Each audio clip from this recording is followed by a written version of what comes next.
सुबह का समय था। आंगन में हल्की धूप पड़ रही थी। घर की बहू सुष्मिता जल्दी उठ चुकी थी। वो नहाकर पूजा भी कर चुकी थी और अब रसोई में सबके लिए नाश्ता बना रही थी। आलू के पराठे और मीठी टमाटर की चटनी। चलो तैयार हो गई। तभी तानिया और बंटू भी आ गए। दोनों स्कूल जाने की जल्दी में थे। मम्मी जल्दी करो, 8:30 बज गए। हाँ मम्मा। अरे रुको रुको, तुम्हारे लिए टिफिन में पराठे रख रही हूँ और साथ में चटनी भी। स्कूल में अच्छे से खाना। हाँ, आज भी आधा टिफिन मत लौटाना। इतने में पति श्याम कमरे से निकलकर रसोई में आता है। अरे सुष्मिता, नाश्ता बन गया क्या? और मेरी चाय? चाय तो नहीं बनी, पर पराठे के साथ मीठी चटनी बनाई है। आपको तो पसंद है ना, वही खा लीजिए। इतना कहकर सुष्मिता बच्चों को बैग पकड़ाती है और जल्दी से उन्हें लेकर स्कूल निकल जाती है। वो 15 मिनट बाद बच्चों को छोड़कर लौटती है तो देखती है श्याम की प्लेट वहीं पड़ी है। हे भगवान, 3 पराठे रखे थे इनके लिए और देखो सिर्फ एक ही खाया है, बाकी दोनों ऐसे ही छोड़ दिए। जिम जाने वाले इंसान को अच्छे से खाना चाहिए, पता नहीं कैसी आदत इनकी। सुष्मिता ने प्लेट समेटी और सास हेमलता देवी के कमरे की ओर बढ़ी। माँ जी, ये लीजिए नाश्ता। अरे बहू, अभी तो मैं पराठे नहीं खाऊंगी। सुबह सुबह भारी भरकम पराठे खाने का मन नहीं हो रहा। अभी रखते बेटा, मन करेगा तो बाद में खा लूंगी। तो आपको क्या खाने का मन है माँ जी? मुझे तो बेटा आज गोभी की भुजिया और दाल चावल खाने का मन कर रहा था। जब मैं तेरी उम्र की थी ना तो रोज यही बनाकर खाती थी। जब भी गोभी की भुजिया के बारे में बोलती हूँ तो मुझे उन दिनों की याद आ जाती है। ठीक है माँ जी, आप चिंता मत करिए, दिन के खाने में मैं वही बना दूंगी। सुष्मिता फिर से किचन में गई और बचे हुए पराठों को देखकर सोचने लगी। इतनी मेहनत से सबके लिए पराठे बनाए और किसी ने मन से नहीं खाया। बच्चे भी टिफिन पूरा कभी खत्म नहीं करते। उम्मीद है आज तो दोनों टिफिन पूरा करके लौटेंगे। खैर, अब सासू माँ के लिए गोभी की भुजिया, दाल और चावल बनाने पड़ गए। तभी हेमलता देवी की फरमाइश पर गोभी की भुजिया, दाल और चावल तैयार हो गए। घर के दरवाजे से तभी नीलेश यानी कि सुष्मिता के ससुर जी अंदर आए। अरे बेटा, आज मुझे राजमा खाने का बड़ा मन हो रहा है। चावल तो बने ही होंगे आज घर में, जरा जल्दी से मेरे लिए राजमा चढ़ा दे बहू। हे भगवान, मैंने पराठे बनाए तो पतिदेव ने एक ही खाया, बाकी छोड़ दिए। सासू माँ ने तो हाथ भी नहीं लगाया। अब राजमा की डिमांड आ गई। इतना सारा खाना कौन खाएगा आखिर, पर बनाना तो पड़ेगा ही। सुष्मिता ने फिर से गैस पर बर्तन रखा और राजमा उबालने लगी। थोड़ी देर में गर्मा गर्म राजमा चावल तैयार होकर थाली में सज गया। वाह बहू, मजा आ गया। मेरे गोभी की भुजिया और दाल चावल भी एकदम अच्छे बना है। अरे, बच्चों को लेने जाने का समय हो गया। बेचारी सुष्मिता फिर जल्दी जल्दी तैयार हुई और बच्चों को स्कूल से लेने निकल पड़ी। सुष्मिता दोनों का हाथ पकड़कर घर लौट आई। उसने अपने बच्चों का डब्बा खोलकर देखा तो जाना कि बच्चों ने आज भी टिफिन पूरा नहीं खाया है और उसके आलू के पराठे आधे ही खाए गए हैं। चलो खाना खा लो। मम्मी, हमें नहीं खाना, बस इतना ही काफी है। बच्चों ने खाना नहीं खाया। शाम को पति ने भी ऑफिस से आकर वो पराठे नहीं खाए। बहू, अब शाम को कुछ और बना दे। तो उन सबके हिस्से के जो भी पराठे बच गए थे, सुष्मिता सोचती है कि शाम के समय वो अपना खाना नहीं बनाएगी और इनका बचा हुआ खा लेगी। इसलिए शाम के समय बेचारी फिर से खाना बनाती है और जो पराठे बच गए थे वो खा लेती है। लेकिन पराठे इतने ज्यादा थे कि वो अकेली नहीं खा पा रही थी। तभी वो बाहर डॉग्स को दे आती है। अच्छा हुआ डॉग्स आ गए, इनकी वजह से खाना फेंकना नहीं पड़ा। वो उनको खाना बाहर एक बड़े से भगोने में डालकर दे देती है। अब इसके बाद बहू थोड़ी परेशान हो गई थी क्योंकि उसके घर वाले खाना ऐसे खाते थे जैसे कि ईएमआई में खाना खा रहे हो, यानी कि थोड़ा थोड़ा करके, और ऊपर से किसी का भरोसा ही नहीं था कि कोई बाद में वो बचा हुआ खाना खाएगा या नहीं। खैर, इसके कुछ दिन बाद एक सुबह सुष्मिता ने सभी के लिए छोले भटूरे बनाए। बहू, मैं सोच रहा हूँ शाम के समय योगा क्लास ज्वाइन कर लो और तेरी सासू माँ को भी वहीं लेकर जाऊं, इसलिए अब हम थोड़ा ऑयली कम खा रहे हैं। हाँ बहू, अब हम लोगों को थोड़ा चिकना काम करना है, इसलिए मैं भी सिर्फ 2 ही पूरियां खाऊंगी। अब बच्चे भी वही करते हैं। जब सुष्मिता बच्चों को खिलाने लगती है तो दोनों बच्चे बहुत देर तक थोड़ा थोड़ा खाते रहते हैं।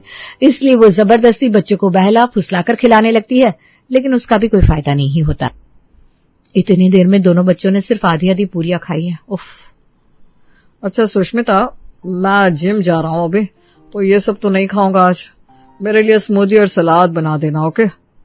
लेकिन ये सब तो इन सब का बहाना था। ये लोग हमेशा ही ऐसा क्या करते थे, कोई ना कोई बहाना बनाकर खाना छोड़ देते थे या फिर खाने को सही तरीके से खाते नहीं थे। वहीं सुष्मिता ने सोचा कि वो कई दिनों से लगातार खाना बना रही है तो कम से कम आज उसे शाम को थोड़ी फुर्सत मिल जाए। ऐसा करती हूँ आज खाना बनाती ही नहीं हूँ। ये जो छोले बचे हुए हैं यही शाम को काम आ जाएंगे। बस जल्दी से भटूरे बना दूंगी या फिर चावल चढ़ा दूंगी। लेकिन ऐसा कहाँ होने देते इसके ससुराल वाले। शाम होते ही ससुर जी की फरमाइश शुरू। बहू आज शाम को ना पालक पनीर बनाना। तुम्हें पता है मेहता साहब बता रहे थे हमें पालक खाना चाहिए। पालक खाने से बहुत फायदा होता है। इसमें आयरन होता है, खून साफ होता है, आंखों की रोशनी तेज होती है और शरीर में ताकत आती है। लेकिन पापा जी बहुत छोले बच गए, उसका क्या होगा? वो भी तो खाना है ना। अरे जब तेरे ससुर जी कह रहे हैं उन्हें पालक पनीर खाना है तो बनाने में क्या जाता है। और वैसे भी पालक पनीर बनाना कोई मेहनत वाला काम नहीं है। तुम आजकल की बहू है ना, जरा जरा सी बात पर दूसरी बातें निकाल लेती हो। अरे तुम्हारी उम्र में तो हम दिन भर काम में लगे रहते थे, बड़े बड़े ज्वाइंट फैमिली को संभालते थे। और तुम्हारी तो इतनी छोटी फैमिली है, ननद है, ना जेठ है, ना जेठानी। बस अपने बच्चों को, अपने सास ससुर को और पति को संभालना है। इतना भी नहीं संभाला जाता तुमसे। नहीं माँ जी नाराज मत होइए, मैं बना दूंगी। सुष्मिता की ऐसी बात पर उसे सुना दिया जाता था, इसलिए वो इन झंझटों से बचने के लिए चुपचाप अपने ससुर के लिए पालक पनीर बनाने लगती है। और फिर बेचारी वही करती है, आधा छोला खुद खा लेती है और आधा बाहर जानवरों को डाल देती है। तब इसी बीच बच्चों की गर्मी की छुट्टियां भी पड़ जाती है, जिससे ऑफिस और घर के बीच सुष्मिता की हालत और भी खराब हो जाती है। बच्चों मैं ये वीडियो गेम लाया हूँ, चलो खेलते हैं। श्याम बच्चों के साथ खेलने बैठ जाता है। सुष्मिता आज आलू की पकौड़ी और चाय बना दो, बहुत मन कर रहा है। लेकिन सुबह मैंने आपके लिए आलू पूरी बनाई थी जो आधी छोड़ दी थी आपने कहा था मैं बाद में खाऊंगा, पर खाई नहीं। अब वो सब्जी धरी की धरी रह जाएगी। अरे सुषमा इतना क्यों टेंशन लेती हो, भगवान हमें दे रहा है ना, हमें किस बात की चिंता। तुम बस अपना काम अच्छे से करो। अच्छा चलो अब अपने अच्छे पति के लिए अच्छी वाली गर्मा गर्म पकौड़ी और अच्छी चाय बना कर लेकर आओ। जाओ जाओ। हाँ मम्मी हमें भी पकौड़ी चाहिए, लेकिन पनीर की पकौड़ी। लो एक और फरमाइश। अब आलू की पकौड़ी बनाओ, पनीर की पकौड़ी बनाओ, फिर देखना सब बच जाएगा। अरे कुछ नहीं बचेगा, तुम बना कर लाओ तो सही, जल्दी से बनाना, मैं बच्चों के साथ वीडियो गेम खेल रहा हूँ। सुष्मिता पकौड़ी बनाती है और इनके पास लेकर आती है। ये लो खाओ। बच्चे भी खाने लगते हैं, पति भी खाता है। और बनाना है क्या? अरे थोड़ा रुक जाओ, अभी बताता हूँ। सुष्मिता इंतजार करती है, पति धीरे धीरे खाता है, बच्चे भी थोड़ा थोड़ा करके खाते हैं। अरे जल्दी बताइए ना बनाना है कि नहीं, मुझे थोड़ा आराम भी करने दीजिए। अरे बस 2 मिनट रुक जाओ। ऐसे बोलते बोलते 40 मिनट गुजर गए। अच्छा ठीक है, जरा और बना दो पकौड़ी। बेचारी सुष्मिता नींद से भरी हुई थी, फिर भी मजबूरी में और पकौड़ी बनाती है, लेकिन फिर भी अंत में पनीर की कई पकौड़ियां बच जाती है। हे भगवान, मुझे इस परेशानी से छुटकारा कब मिलेगा? शाम का समय होता है। सुष्मिता अपनी सास के पास जाती है। माँ जी आज खाने में क्या बनाना है? अरे बहू अपने पापा जी से पूछ लो। सुष्मिता ससुर से पूछती है। बेटा आज रात को वेज बिरयानी बना दो, साथ में हरी वाली चटनी। रात को सुष्मिता सबके लिए वेज बिरयानी और चटनी बनाती है।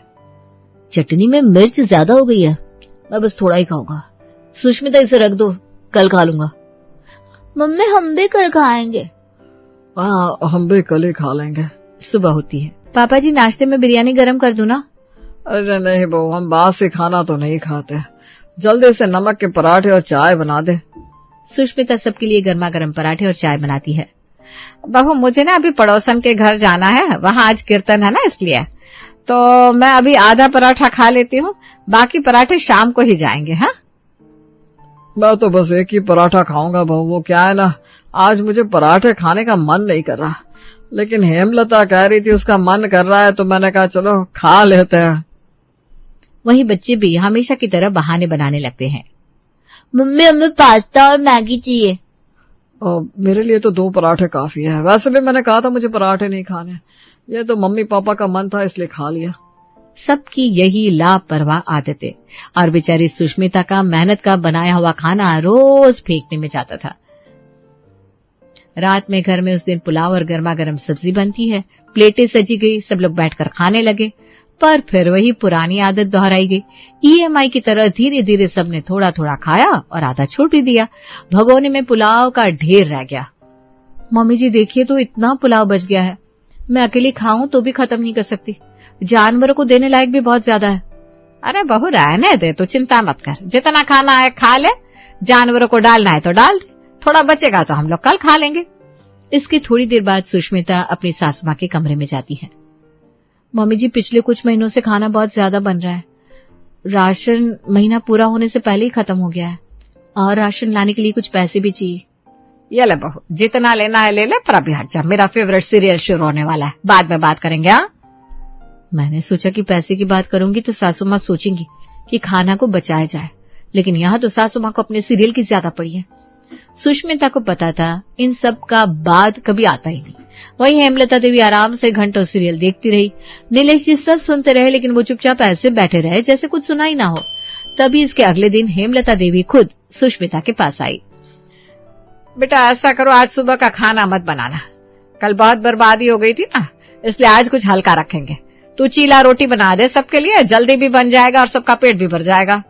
सुष्मिता को लगा था इसकी सास को शायद कुछ समझ आया है, पर वो तो ऊपर से एक और ऑर्डर देकर चली गई। मन मारकर सुष्मिता ने आटा घोला, तवा गरम किया और एक एक करके चीले सेंकने लगी, लेकिन फिर वही नतीजा, किसी ने पूरा नहीं खाया। आधी रोटियां छोड़ दी गई। हाय राम, फिर से बच गया। अब पानी सर के ऊपर जा चुका था, पुलाव भी बर्बाद हुआ और ऊपर से चीला रोटी भी। तभी अगली शाम को जब सुष्मिता बाजार से घर लौट रही थी तो उसके सामने एक औरत आ गई। उस औरत ने बहुत फटे पुराने कपड़े पहन रखे थे। मैडम, हम बहुत गरीब हैं, अगर आपके पास कोई पुराने कपड़े हो जो आप फेंकने वाले हो तो हमें दे दीजिएगा, और अगर कुछ खाने के लिए हो तो वो भी दे दीजिएगा। मेरे 2 बच्चे हैं, मेरा पति बहुत शराब पीता था, वो बहुत बेकार आदमी है, जैसे तैसे करके उससे बचकर यहाँ आई हूँ, आप मेरी मदद कर दीजिए। अरे तुम चिंता मत करो, मैं तुम्हारी मदद जरूर करूंगी, लेकिन तुम करती क्या हो? अपने बच्चों का और खुद का पेट कैसे पाल रही हो? दीदी, वो जो ठेला देख रही है ना आप, जैसे तैसे किसी ने मुझे वो दिया था, उसी पर अपने हाथ से बने मिट्टी के कुछ खिलौने बेचती हूँ, उन्हीं से घर चलता है। लेकिन अब सारे खिलौने बिक चुके हैं, बनाने के लिए सामान भी नहीं है। जिनसे उधार लिया था उनके पैसे भी खत्म हो गए। अब समझ में नहीं आ रहा आगे क्या करूंगी, आप मेरी थोड़ी मदद कर दीजिएगा। देखो, सामने जो नीले रंग का घर दिख रहा है ना, वो मेरा है। कल शाम को तुम वहां आ जाना, मैं तुम्हें कुछ कपड़े दूंगी। और दीदी, वो जो सामने वाली गली है ना, उसी में एक झोपड़ी है, वही मेरी है। सुष्मिता को नीलम के लिए बहुत बुरा लगा। उसके पास उस समय ज्यादा पैसे नहीं थे, सिर्फ 250 रुपए थे। उसे वही नीलम के हाथ पर रख दिए। अपने बच्चों के लिए कुछ कपड़े और खाना खरीद लेना, और हाँ, तुम रोज शाम को मेरे घर आ जाना, मैं तुम्हें खाने के लिए कुछ न कुछ देती रहूंगी। सुष्मिता ने अगले दिन उसे कपड़े भी दिए, कुछ पैसे भी दिए और रोज शाम को बचा खाना भी देने लगी। एक तरफ ऐसे लोग हैं जिनके पास खाने तक को पैसे नहीं है, और दूसरी तरफ मेरे घर वाले हैं जो हर दिन खाना बर्बाद करते हैं। इनको सबक सिखाना ही पड़ेगा। उस दिन सुष्मिता ने किचन में जाकर एक बहुत बड़ी रोटी बेली, तब उसे त्रिकोण की आकृति में काटकर छोटे छोटे पराठों का आकार देने लगी। मम्मी, मुझे पराठा दो। मुझे भी। दोनों बच्चों ने 2-2 पराठे चट कर दिए। पराठे इतने छोटे थे कि उनकी भूख शांत नहीं हुई। बहू, जरा एक पराठा और देना। हाँ बहू, थोड़े और है क्या, इतने से तो पेट नहीं भरा। मेरे लिए भी एक और पराठा ले आना। ये सुनकर सुष्मिता मन ही मन खुश हो गई। अरे मम्मी जी, आज मैंने आप सबके हिस्से के 3-3 पराठे ही बनाए थे। आप लोग तो रोज 2-3 पराठों से ज्यादा खाते ही कहाँ है, इसलिए। अच्छा है ना, आज खाना बिल्कुल भी नहीं बचा। ये कहकर सुष्मिता मुस्कुराते हुए रसोई में चली गई। श्याम कुछ नहीं बोला। नीलेश जी ने भी चुपचाप पानी पी लिया। वहीं थोड़ी देर बाद उन्होंने बाहर से नान और शाही पनीर मंगवा लिया, पर इनका फिर भी वही हाल रहा। आधा खाया, आधा छोड़ दिया। ये देखकर सुष्मिता का गुस्सा और बढ़ गया। इसलिए शाम के वक्त उसने फिर से रोटियां बनाई, लेकिन इस बार उसने और भी अलग तरीका अपनाया। उसने आटे की बहुत छोटी छोटी गोलियां बनाई और उन्हें इतना पतला बेल दिया कि रोटी दिखने में तो बड़ी लगे, लेकिन खाने पर किसी का पेट ही ना भरे। जब सब घर वाले खाने बैठे, बहुत थोड़ी और बना देती रोटियां। पापा जी, मैं रोज 4-5 रोटियां बनाती हूँ आप सबके लिए, लेकिन आप लोग तो खाते ही नहीं। कभी आधा पराठा खाते हैं, कभी 1/4 पराठा खाते हैं। अरे सब बच जाता है और सब बर्बाद होता है, इसलिए आज मैंने सबके लिए बस 2-2 ही बनाई है। सुष्मिता अब चुप रहने वाली बहू नहीं रही। तो इसका मतलब है बहू कि अब तू हमें सजा दे रही है। देखो, बंटू और तानिया तो बच्चे हैं, उन्हें जितना थोड़ा मिलता है उतने में उनका काम चल जाता है, लेकिन हम लोग तो बड़े हैं। तू हमें बच्चों जैसा क्यों ट्रीट कर रही है बहू? तू हमें सबक सिखाना चाहती है क्या? यही तो कर रही है। मैंने पहले ही कहा था ये बहू बहुत तेज है, इसे सर पर चढ़ा रखा है तुम लोगों ने। देख लो, ये आज हमें ही तंग कर रही है। हाँ सासू माँ, मैं तेज हूँ और समझदार भी, तभी तो आपके घर की खाने की बचत कर रही हूँ।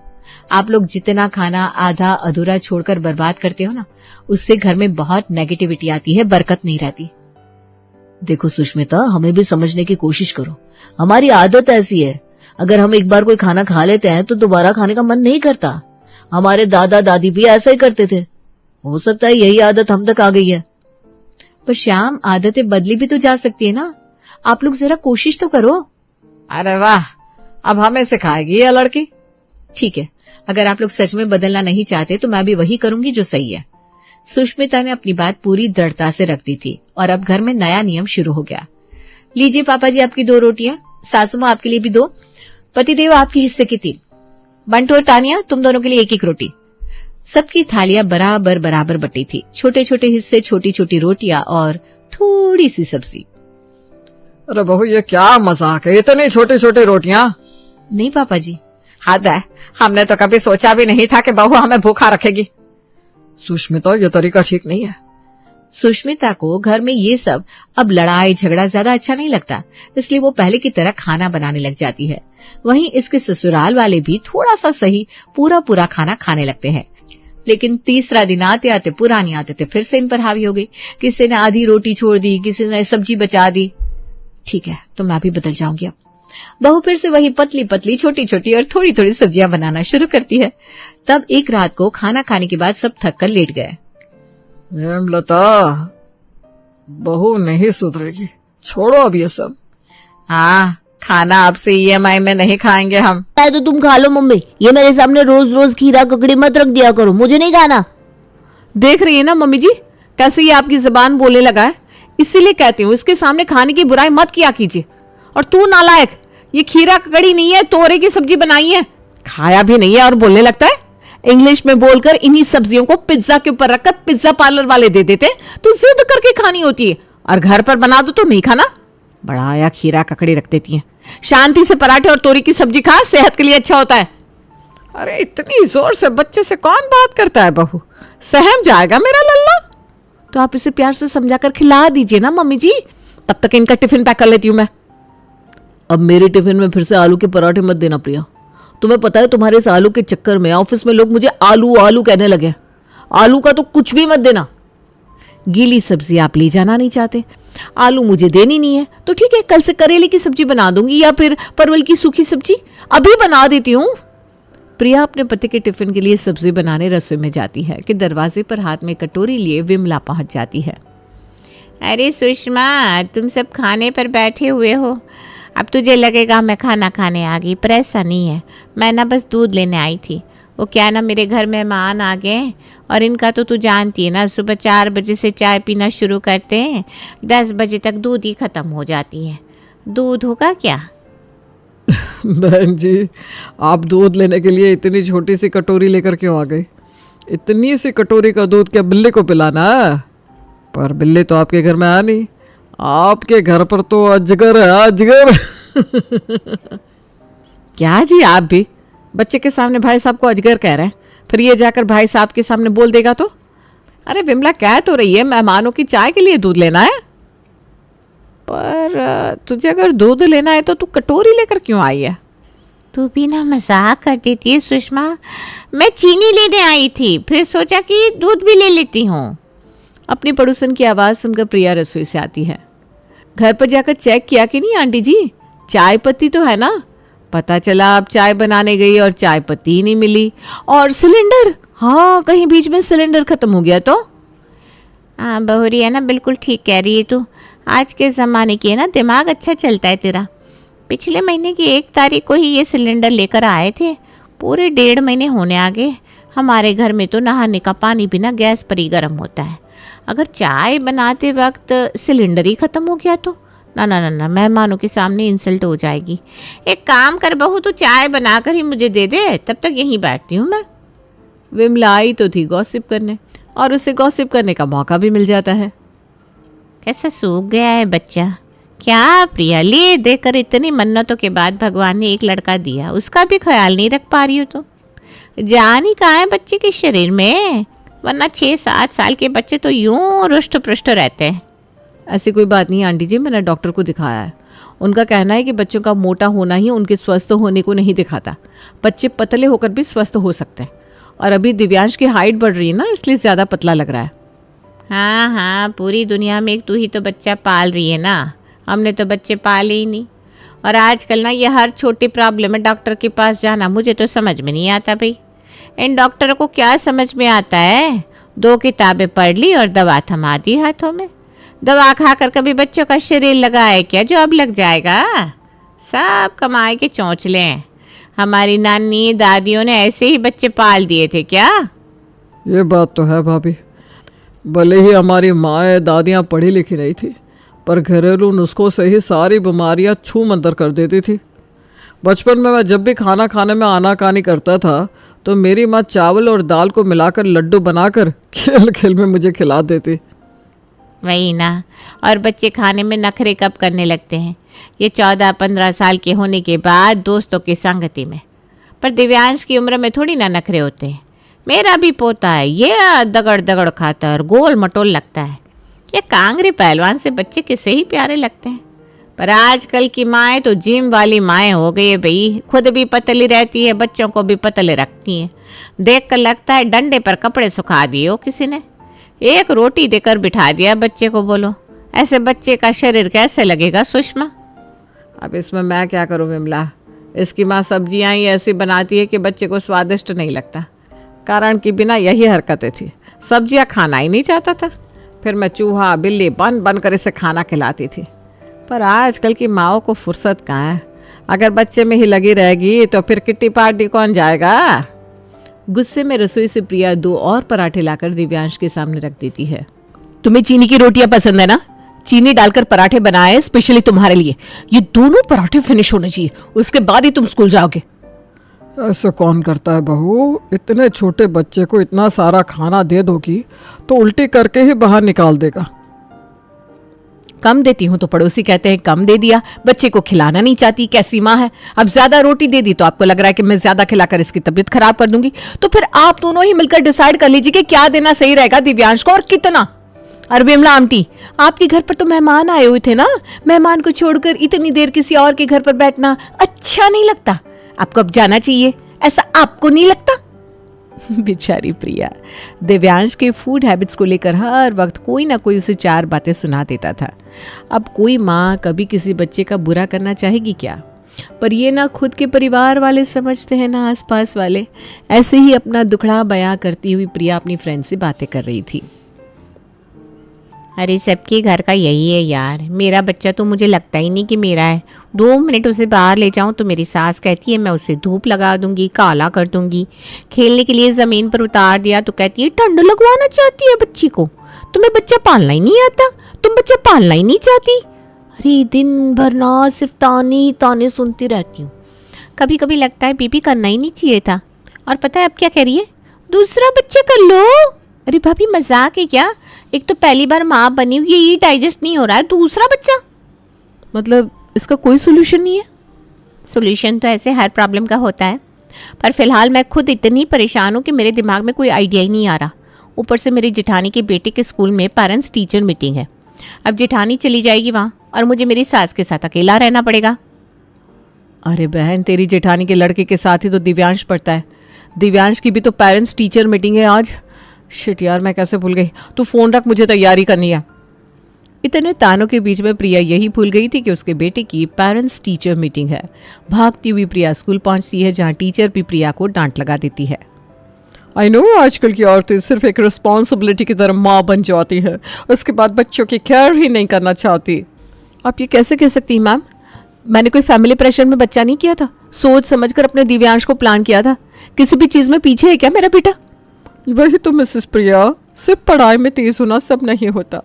लुक एट योर चाइल्ड, देख कर लगता है ये 6 साल का बच्चा है। क्लास में सबसे पतला बच्चा है आपका बेटा। अगर इसकी ग्रोथ ऐसी ही रहेगी तो कुछ दिनों बाद इसके बैचमेट्स इसे चिढ़ाने लगेंगे, और बुली होने का बच्चों की मानसिक स्थिति पर कितना इफेक्ट पड़ता है ये तो आप जानती होंगी। सब्जियां खिलाइए इसे, हरी सब्जियां। अरे कैसे खिलाओ सब्जियां में इसे, ये खाना ही नहीं चाहता। इसे तो सिर्फ मैगी, पास्ता, पिज्जा, कलरफुल चीजें ही खानी अच्छी लगती है। तो सब्जी भी तो कलरफुल होती है। अरे पर वो सब्जियां होती है ना, इसे तो सब्जी पसंद ही नहीं है। मैगी में भी सब्जियां डालकर देती हूँ तो छांट कर निकाल देता है। इसीलिए बॉडी में किसी चीज की कमी ना हो, इसलिए मैंने इसे डॉक्टर के दिए हुए सप्लीमेंट्स देना भी शुरू कर दिया है। आपको पता है सप्लीमेंट हड्डियों के लिए कितना बुरा हो सकता है? आगे जाकर किडनी, लीवर पर असर पड़ गया तो क्या करेंगे? इतने छोटे बच्चों को अभी से दवाइयों का आदी बना रही हैं आप। Not right. कुछ तो होगा जो इसे पसंद होगा। घर के खाने में तो इसे सिर्फ पराठे पसंद है। अब आटे के पराठे से शरीर में कितनी ताकत आ जाएगी। पराठे, ठीक है मैम, मैं समझ गई मुझे क्या करना है। अब जल्द ही मेरा बेटा सब्जियां खाना शुरू कर देगा। और अगली सुबह से प्रिया एक्सपेरिमेंट करना शुरू कर देती है। 5 तरह के आटे को मिलाकर बनाऊंगी पराठे, तो सब्जी से भी ज़्यादा हेल्दी बन जाएगा पराठा, यही सही रहेगा। और प्रिया चक्की से 5 अलग अलग तरह के अनाजों को पिसवा कर आटा बनाकर ले आती है और उसी से दिव्यांश के लिए पराठे बनाती है। बच्चों का टेस्ट कितना परफेक्ट होता है ये तो आप जानती हैं। दिव्यांश खाते ही पहचान जाता है कि ये पराठा दूसरे आटे से बना हुआ है। छी, मुझे नहीं खाना ये खाना, कितना गंदा पराठा है मम्मी। जब तुम ये सारे ट्रायल कर रही थी ना, तभी मुझे लगा था प्रिया तुम मेरे बच्चे के मुंह से रोटियां भी छीन कर ही मानोगी। हद है कसम से। चुप हो जा बेटा, पापा है ना, ये ले पापा के प्लेट से खा। मैं तो सब कुछ ठीक करना चाह रही थी। तुम हमारे पोते के बारे में फिक्र करना छोड़ दो प्रिया, तू तो अपनी किटी ही देख। प्रिया रसोई में जाती है और अपनी माँ को फ़ोन लगाकर फूट फूट कर रोने लगती है। अब तू इतना दिमाग चलाएगी तो बच्चा रोटियां खाना छोड़ेगा ही ना बेटा।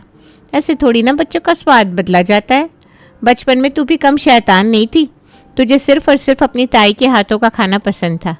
अगर मैं अपने हाथों से खाना बनाकर तेरी ताई की रसोई में भी देती थी ना, तब भी तो खाते ही पहचान जाती थी कि ये मेरे हाथों से बना हुआ खाना है। तो दिव्यांश तो तेरा ही बेटा है, कैसे ना पहचानता तुझे। देख, मैं तुझे बताती हूँ तुझे क्या करना है। पहले तो ये 5 तरह के अनाजों का आइडिया छोड़ दे और सुंदर सुंदर चांद, सितारे और खिलौने की शेप की रोटियां बना, पर उन्हें दिव्यांश को देना मत, अपने ससुराल वालों को देना। ये क्या बात हुई मम्मी, इन्हें तो मैं ऐसे भी जी भर भर कर खिला रही हूँ। इतनी मेहनत करने का फ़ायदा ही क्या जब दिव्यांश वो पराठे ही नहीं खा पाएगा। बच्चों को अपने प्लेट से ज़्यादा दूसरों के प्लेट में पड़ा खाना अनोखा लगता है। तू सिर्फ 2 आटे को मिला और बना दे रोटी। जब सुंदर सुंदर शेप के पराठे सभी की प्लेट में देखेगा तो दिव्यांश खुद से उनकी प्लेट से रोटी उठाकर खाना शुरू करेगा। एक बार ये हो जाए उसके बाद मैं बताती हूँ क्या करना है। और YouTube पर देखकर प्रिया अलग अलग शेप के पराठे बनाकर अपने ससुराल वालों को परोसती है। मेरी थाली में तो चांद आ गया, तेरे में क्या है बहू? मेरे में तो ट्रेन है पापा जी। मेरे में तो स्टार। मम्मा मुझे नहीं मिली ऐसी रोटी, मुझे भी दो। और दिव्यांश अपनी माँ की प्लेट से पराठे उठाकर खा लेता है, जिसे देखकर पूरा परिवार मन ही मन खुश हो जाता है। इसी तरह 2 दिन प्रिया यही काम रोज करती है। अब बारी थी तीसरे दिन की। अब तो बनाएगी लाल रंग की रोटी। और वो कैसे लाल रंग की रोटी? हाँ, क्या होगा लाल रंग का राज, समझ गई ना? मम्मी तुम मजाक कर रही हो, ये पॉसिबल नहीं है। बीट रूट का नाम सुना है? बीट रूट का, उससे ज़्यादा फायदेमंद कौन सी सब्जी हो सकती है? शरीर में खून को बढ़ाता है और खाने को लाल रंग भी देता है। अच्छी तरह से बीट रूट को मिक्सर ग्राइंडर में पीस ले और उसके गुर्दे के साथ आटा मिलाकर रोटी सान ले और बना ले सेब जैसे दिखने वाली लाल रंग की रोटी। प्रिया डर डर कर बीट रूट रसोई में पीस रही थी, तभी उसकी मेहनत देखकर सुषमा भी रसोई में आती है। आधी बात बता दी समधन जी ने, पहले इसे उबाल ले उसके बाद पीसना। तब जब ये बीट रूट आटे के साथ मिलकर संधेगा तो टेस्ट किसी को पता नहीं चलेगा। और हाँ, बनने के बाद रोटी के ऊपर शहद लगा देना।